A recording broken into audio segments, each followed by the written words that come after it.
আপনারা দেখছেন স্টিং নিউজে আপনাদের স্বাগত। আপনাদের সঙ্গে আমি হালিম। আজকের এই বিতর্ক অনুষ্ঠানের বিষয় হলো কোন পথে কৃষ্ণনগর পুরসভার ভবিষ্যৎ।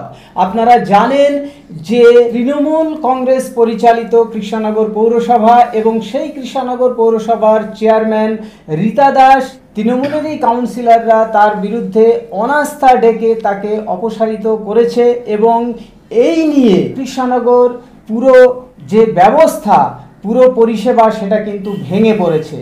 আর এই আলোচনায় আমাদের সঙ্গে রয়েছেন দিব্যেন্দু বোস, কৃষ্ণনগর শহর কংগ্রেসের সভাপতি, রয়েছেন কুণাল চৌধুরী, পশ্চিমবঙ্গ তৃণমূল যুব কংগ্রেসের সদস্য, রয়েছেন রাজু দাস, তিনি নদিয়া উত্তর সাংগঠনিক জেলার যুব মোর্চার সাধারণ সম্পাদক, রয়েছেন গৌতম মোদক, তিনি কৃষ্ণনগর শহর এরিয়া কমিটির সদস্য সিপিআইএমের। সকলকে আমাদের স্টিং নিউজে স্বাগত জানাচ্ছি এবং আমাদের যে আলোচনা এবং এই যে বিতর্ক, সেই বিতর্ক শুরু করছি। প্রথমেই আজকের যে বিষয় আমাদের বিতর্কের, সেটা হলো কোন পথে কৃষ্ণনগর পুরসভার ভবিষ্যৎ। এই নিয়ে আমি প্রথমে তৃণমূল কংগ্রেসের পক্ষ থেকে যিনি রয়েছেন কুণাল চৌধুরীকে প্রশ্ন করব।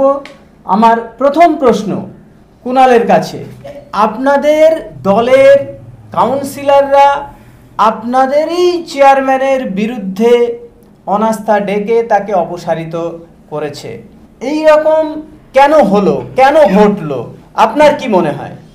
দেখুন, প্রথম কথা হচ্ছে আজকের যে বিতর্কের বিষয়, সেই বিষয়টাতে যে প্রশ্নটা করেছেন সে বিষয়টা হচ্ছে আমাদের দলের কাউন্সিলররা আমাদের দলের কাউন্সিলর যিনি চেয়ারম্যান ছিলেন তার এগেনস্টে অনাস্থা এনেছেন। এটার সাথে কিন্তু আপনাদেরকে জানা উচিত যে এই অনাস্থা যারা ডেকেছিল সেই বিষয়ে কিন্তু তারা যুক্ত ছিল, একজন নির্দলের কাউন্সিলর ছিলেন এবং কংগ্রেসের, জাতীয় কংগ্রেসেরও নির্বাচিত একজন কাউন্সিলর ছিলেন। বিষয়টা হচ্ছে আমাদের তৃণমূল কংগ্রেসের পক্ষ থেকে আমাদের জেলার সভানেত্রী তিনি পরিষ্কার করে দিয়েছেন, এটা সম্পূর্ণভাবে রাজ্য নেতৃত্ব নজরে রেখেছে, রাজ্য নেতৃত্ব এই বিষয়টা দেখছে এবং আগামী দিন কি হবে এর ফলাফল সেটা রাজ্য নেতৃত্বই ঘোষণা করবেন।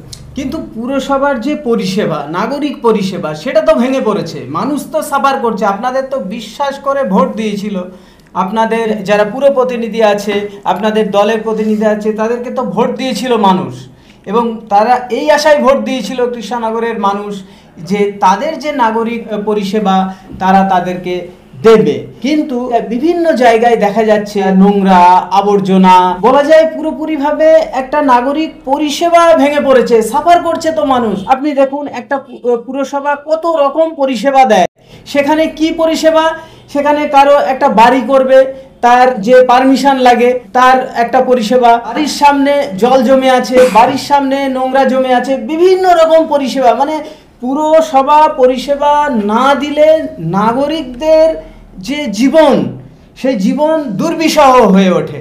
তা সেই জায়গায় দাঁড়িয়ে এই রকম একটা পরিস্থিতি, তাহলে আপনাদের দলের কোনো কি দায়িত্ব নেই যে তাড়াতাড়ি একটা চেয়ারম্যান কে হবেন একটা সিদ্ধান্ত নেওয়া? কেন এত দেরি হচ্ছে? দেখুন, প্রথম কথা হচ্ছে যে প্রথম প্রশ্নটা হলো সেটা নাগরিক পরিষেবা ভেঙে পড়েছে। নাগরিক পরিষেবা যে সচল রয়েছে সেটা যদি আপনারা মানে শনিবার বাদে সোম থেকে শুক্র পৌরসভায় আপনারা যান, দেখতে পারবেন যে সকাল 11টা থেকে দুপুর 3টে পর্যন্ত জন্ম মৃত্যু সার্টিফিকেট দেওয়া হচ্ছে এবং তার ফর্ম ফিল আপ চলছে, সার্টিফিকেট প্রদান চলছে, এ সহ যত রকমের পৌর পরিষেবা দেওয়ার কথা সেগুলো কিন্তু সবগুলোই নিয়মিত আবার চালু হয়েছে এবং সচল আছে।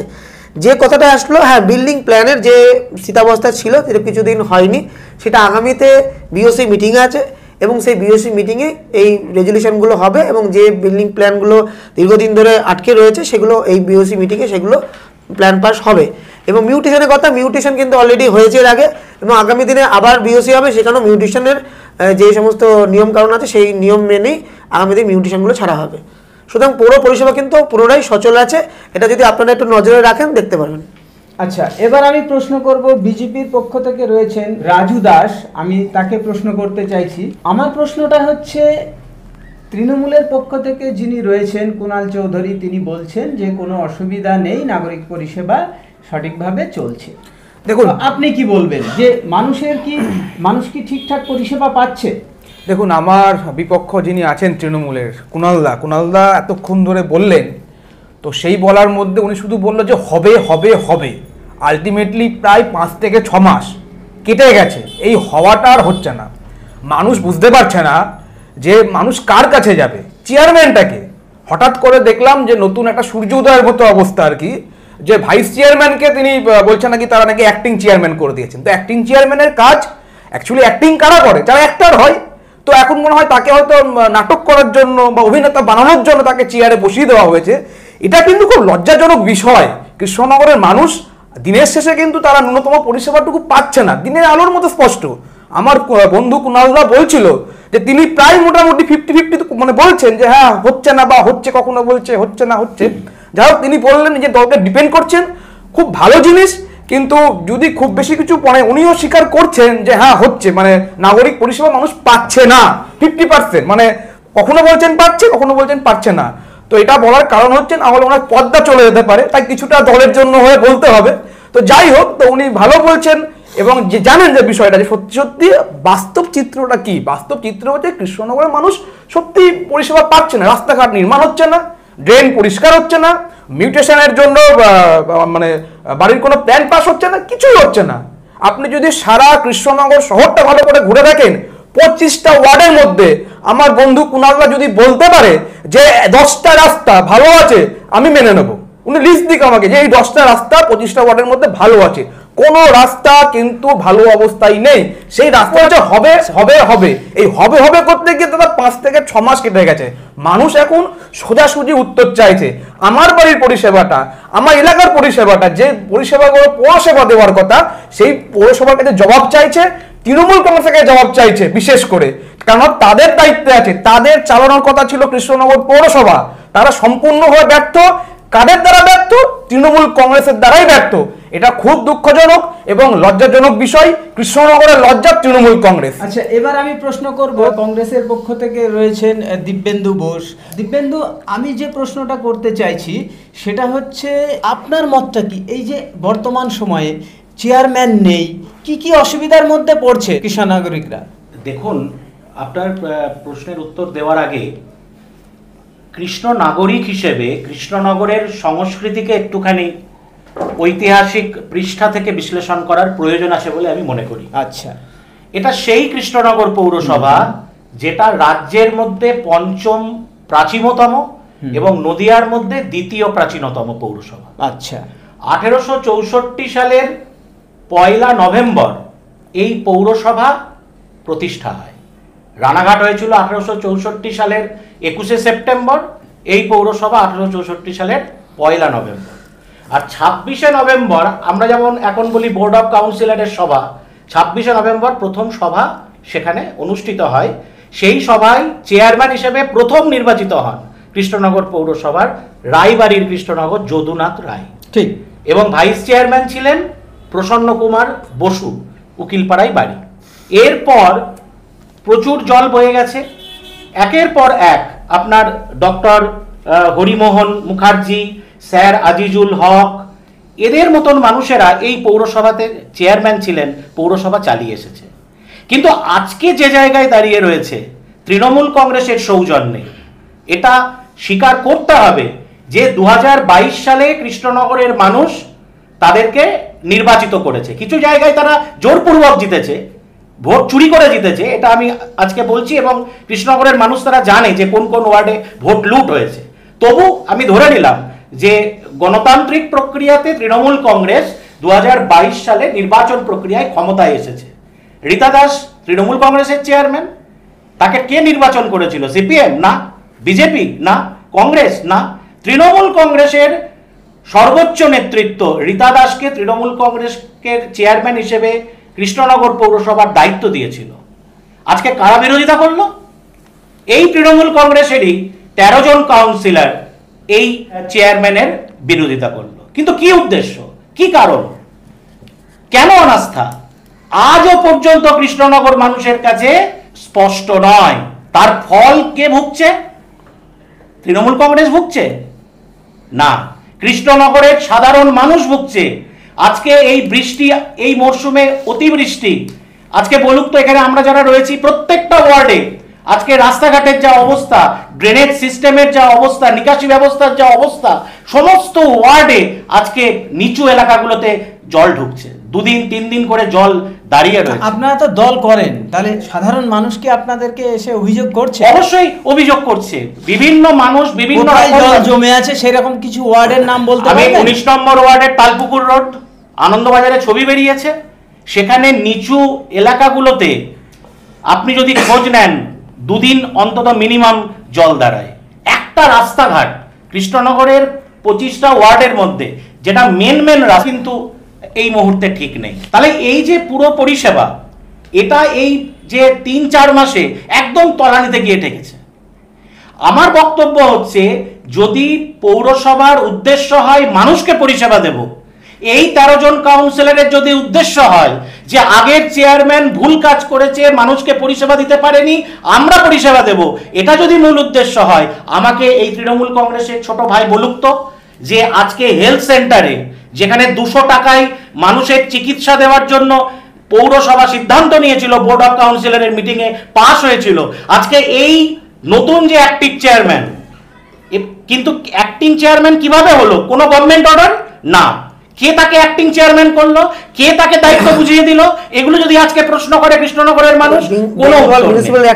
তাহলে এই জায়গায় দাঁড়িয়ে তাহলে এই যে 200 টাকায় যে চিকিৎসা পরিষেবা, তাহলে এটা কি কৃষ্ণনগরের মানুষের ক্ষতি হলো না এই পরিষেবাটা বন্ধ করার জন্য? এটা আমার তৃণমূল বেঙ্গল মিউনিসিপ্যাল অ্যাক্ট অনুযায়ী এনারা যেটা বলছেন, আমাকে বিজেপির বন্ধু যেটা বললেন এবং কংগ্রেসের তিনি বললেন, এই অ্যাক্টিং চেয়ারম্যানের বিষয়টা আমি পরিষ্কার করে দিই। এখানে বেঙ্গল মিউনিসিপ্যাল অ্যাক্টটা পড়তে হবে, সেখানে 19 নম্বর ধারাতে পরিষ্কার বলা আছে, পরিষ্কার কথা বলা আছে।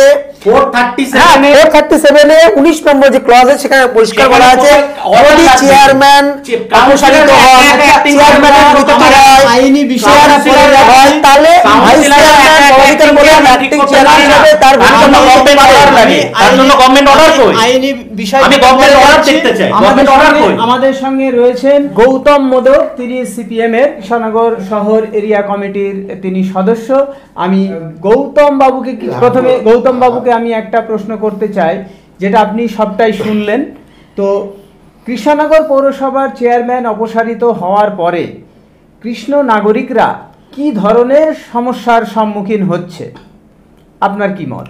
দেখুন, প্রথমে আজকে কৃষ্ণনগর মিউনিসিপ্যালিটির যে একটা ক্রুশিয়াল অবস্থা চলছে, এই পরিপ্রেক্ষিতে স্ট্রিং নিউজ যে বিতর্ক সভা 4টি রাজনৈতিক দলের নেতৃত্বকে বসিয়ে এখানে করছেন, তার জন্য আমি আমার পার্টির পক্ষ থেকে, ভারতের কমিউনিস্ট পার্টির মার্ক্সবাদীর পক্ষ থেকে আপনাদেরকে অভিনন্দন জানাই।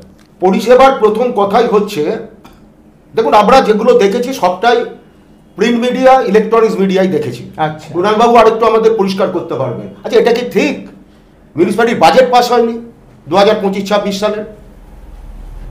Chairman and his team has told that budget has passed, but another 13, 14 or 15 councillors has told that budget has not passed.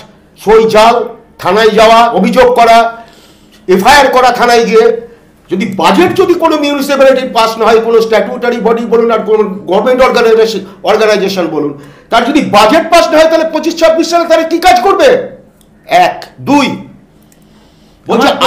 আমার প্রশ্নটা কিন্তু নাগরিক পরিষেবা নিয়ে। বাজেটের মাধ্যমে যদি টাকা সংস্থান না হয়, তাহলে মিউনিসিপ্যালিটি কি কোন খাত থেকে কিভাবে নাগরিক পরিষেবা দেবে? যেটা বিজেপির পক্ষ থেকে বা জাতীয় কংগ্রেসের পক্ষ থেকে রাস্তার কথা বলছে, ড্রেনের কথা বলছে, একদম সঠিক কথা, হেলথ সেন্টারের কথা বলছে, একদম সঠিক কথা, কিন্তু তো পরিষেবা দেবে কোত্থেকে? বাজেট যদি পাস নয়। 1, 2 আমরা যেটা প্রিন্ট মিডিয়া বা আপনাদের মধ্যে স্টিং নিউজেও দেখেছিলাম যে 98 ব্যারেল তারপুলিন, তার নাকি স্টক এন্ট্রি নেই, তার নাকি ডেসপ্যাচ এন্ট্রি নেই।